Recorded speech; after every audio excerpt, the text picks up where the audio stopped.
I'm going through the AQA GCSE Mathematics Paper 1 Foundation for November 2021. So question 23, Lily's age is 2 years and 4 months.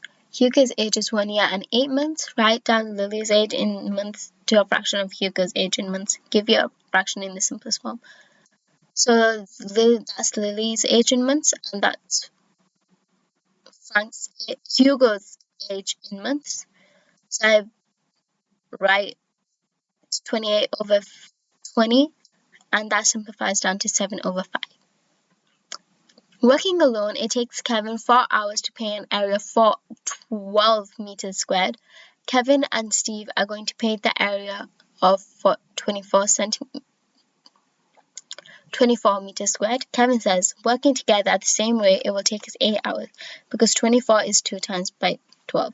Is he correct? Give your reason for your answer. No, he is incorrect because it will only take 4 hours because yes, there's double the area, but it's also double the people doing it, so both of them cancel out. Like and subscribe for more GCSE math related videos.